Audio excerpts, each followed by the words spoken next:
What are the risks of heart attack in people who are under 40? The most important thing is the lack of awareness, among the younger population. They think they are immune to heart attacks, which is considered as a disease for the older population. What are the early signs or early warning of heart attack? They consider most of these atypical symptoms as vague, as gastritis, as symptoms related to acid peptic disorders and muscle pain. So often these symptoms are overlooked by them. We see a lot of women are having heart attack nowadays. So is it a myth or a fact? In premenopausal females, they have natural protection in terms of estrogen. Estrogen in general does what that it slows down the process of atherosclerosis, that is plaque formation inside the arterial walls, and then it has a natural protection. But as the woman attains menopause, then the incidence of heart attacks increases, and then there comes a age group where females have more heart attacks and more graver prognosis as compared to the male counterparts.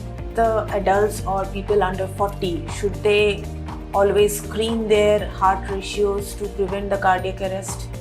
One should undergo a screening in terms of hypertension, diabetes, lipid disorder. You should check your body mass index. If you're obese, then you have to cut down on fat intake and less of carbohydrates.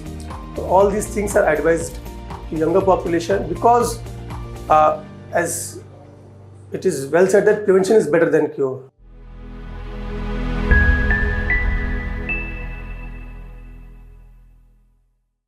Hi, hello everyone. Welcome to the newest episode of Heart Talk. I'm Tanaya, your host, and today we have Dr. Rohit Kumar with us. Welcome, doctor, to our show. So, doctor, today we are going to talk about heart attack. So, my first question is, what are the risks of heart attack in people who are under 40? Good evening, I'm Dr. Rohit. So, your question is heart attack in young population. So, before starting the discussion, in our field, we consider people below the age of 65, that is females, and males below the age of 55 as young, that is premature cardiovascular diseases. So when we talk about young patients, we consider these age group as young in our population. So the factors which leads to heart attack in young population are very much similar to the factors, conventional factors which are there for the older population, such as the risk factors, hypertension, diabetes, smoking. Nowadays, younger population are, more into vaping, that is more harmful and carries more risk. And then there comes the lifestyle. They have very unhealthy lifestyle in terms of unhealthy food, diets, and they have, sleeping habits that is very much irregular, not regular, and that is not healthy. And then comes the physical activity. Nowadays, most of the younger population loves to stay inside, and they do whatever they do indoors. So physical activity is very much less in their day-to-day activities. So these are the most common factors which are very similar to the risk factors which are there in the older population also. And the most important thing is the lack of awareness, among the younger population. They think they are immune to heart attacks, which is considered as a disease for the older population. So, doctor, my next question is, what are the early signs or early warning of heart attack? Very similar to the older population, the classic, symptoms of heart attack, which consists of chest tightness, heaviness, or burning sensation over the precordium, which might radiate to the shoulder, arm, neck, jaw, back, or even to the abdomen area. So these are the very classic symptoms. And the less of or the atypical symptoms consist of, there is can be acute onset shortness of breath, there can be nausea, vomiting, and in some cases there can be extreme sudden onset fatigue and dizziness. Now again, the symptoms in the younger population, they consider most of these atypical symptoms as vague, as gastritis, as symptoms related to acid peptic disorders and muscle pain. So often these symptoms are overlooked by them. So, doctor, we see a lot of women are having heart attack nowadays. So, is it a myth or a fact? So coming to the question that younger women having more of heart attacks. So the portion that women are having more of heart attacks as compared to previous generation, that is correct. But in general, when we compare the numbers with males, the number is still very low, because younger women, menopausal women especially, they are somehow protected with their estrogen hormones during their menopausal phase. But then again, there are certain scenarios in their life, such as pregnancy and the post partum phase, that carries more risk, because the mechanism during that period of time differs as compared to the general pregnancy, and then during that period of time they carries more incidence of heart attack. The important point is that these younger female patients presents atypically. They don't have the typical symptoms, and moreover they present late and they carry a graver prognosis as compared to the population. And what are the impact of hormones in women body once they have heart attack symptoms? So as I've said earlier also, in premenopausal females, they have natural protection in terms of estrogen. Estrogen in general does what, that it slows down the process of atherosclerosis, that is plaque formation inside the arterial walls, and then it has a natural protection. But as the woman attains menopause, then the incidence of heart attacks increases, and then there comes a age group where females have more heart attacks and more graver prognosis as compared to the male counterparts. And doctor, my next question is, the adults or people under 40, should they always screen their heart ratios to prevent the cardiac arrest? Coming to the health checkup part, I would just divide the population into two groups, irrespective of the age. Those younger population who do not have any symptoms, those younger population who do not have any positive family history in the terms of their father, mother, or siblings don't have any heart-related problems. So these population should undergo routine health checkup in terms of general examination, focused examination of the cardiovascular system, and basic ECG if they have attained the age of 40 years. And if everything is fine, they do not have hypertension, they do not have diabetes, they do not have lipid profiles, no specific tests are needed in terms of screening. But then people who have symptoms in the sense any exertional symptoms. So if anyone having a chest discomfort, dyspnea while exertion, anyone who have a family history, that too below the age of 65 years, they have a heart attack, or any siblings who have a heart disorder, these people should undergo specific testing. Apart from the hypertension, diabetes, lipid disorder screening, they should undergo a screening, echo, and then if needed, based on the screening test, a TMT can be done, and in certain cases, a CT angiography is advised if needed.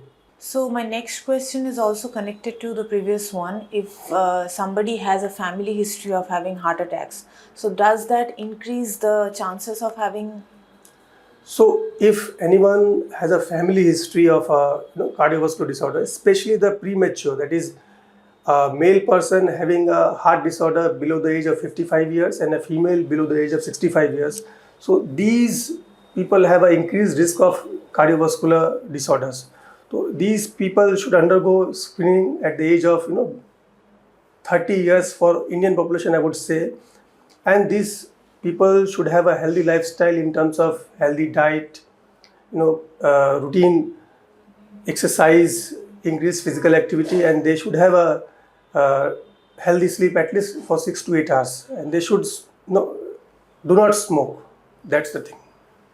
So what is the common reason in young people to have heart attack? Again, first thing is the lifestyle, the unhealthy diet or food they are taking. That is to be taken care of. The second thing is physical inactivity. So as I have earlier said that the younger generation loves to stay inside. They do less of their work outside. And the third is, healthy sleep. So these are the lifestyle. Apart from that, nowadays we are seeing the common risk factors which leads to heart attack at a younger age, such as we see more of hypertensive patients who are younger, we see more of patients who are having diabetes, more of obese younger patients.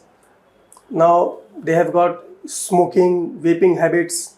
So these are the most common risk factors which leads to heart attack in younger population also. And one thing is recreational drugs. Nowadays we have seen and we notice also that the younger population have a habit of taking recreational drugs in the form of cocaine and amphetamines. So that too also leads to heart attack. So, what are the prevention a person can take to decrease the chances of heart attack? So coming to the prevention, I would just classify the prevention into two parts. That is primordial prevention. A person who do not have any risk factors, who do not have any diseases such as hypertension, diabetes, obesity, lipid disorders. So in this population, lifestyle is important in the sense that they should follow healthy eating habits. They should have a good sleeping habits. They should be physically active. They should not smoke. Alcohol in moderation is allowed, but then again, I would not advise that. And then comes the primary prevention. Then there are population who have all these good habits. In spite of that, they have either hypertensive, they are either diabetic, they have obesity, they have sleep apnea. So whenever these risk factors are present, either alone or with certain risk factors, so we have to take care of them also. We have to treat the hypertension, we have to treat the diabetes, we have to cut down on our body weight, we have to improve our sleeping habits. All these factors can, leads to lesser risk of a person having a heart attack. So, like what kind of lifestyle strategy or sleep schedule exactly what you going to suggest our viewers to prevent the heart attack risk? So coming to the lifestyle again, see, physical activity is very important. So we are not asking you to run, we are just, in fact, the international guidelines, what they suggest is at least 30 minutes of brisk walking. That means in common term that if you walk, you should sweat. So 30 minutes of brisk walking 5 days a week. That is recommended, at least 150 minutes a week of physical activity. This is apart from your routine activity. Your routine activity doesn't count in that. And in terms of diet, again, so one should take whole grain food, more of fruits and vegetables. One should avoid fatty products, red meat, especially if there is a family history or there are risk factors already present. And when one attains the age of 40 years, one should undergo a screening in terms of hypertension, diabetes, lipid disorder. You should check your body mass index. If you're obese, then you have to cut down on fat intake and less of carbohydrates. So all these things are advised to younger population because as it is well said that prevention is better than cure. So the prevention starts at an early age. We can say that it starts from the age of 20 when we develop our good habits. So staying indoor or less of activities, like a lot of people does work from home nowadays, stay home all the time. So does that increase the chances of heart attack? Yeah, physical activity is a direct risk factor for having a cardiovascular disease. Even if one is having work from home or they are spending more of their time indoors, they can always do exercises indoor. There are free hand exercises available. We can get our opinions, or we can always join online classes in terms of yoga, Zumba classes at home also. We can always do treadmill running or at least walking indoors also. So I don't think that's an excuse for physical inactivity. Absolutely. So, lastly, my last message is what you want to tell our viewers for their future health. So as I've already said that prevention is better than cure. Whenever we are inculcating or developing habits, we should develop good habits in terms of uh, good eating habits, good sleeping habits. We should inculcate that you should take more of stairs. Whenever there is a physical activity, you should do that. And apart from that, we should spend at least 30 minutes a day for 5 days a week for physical activity.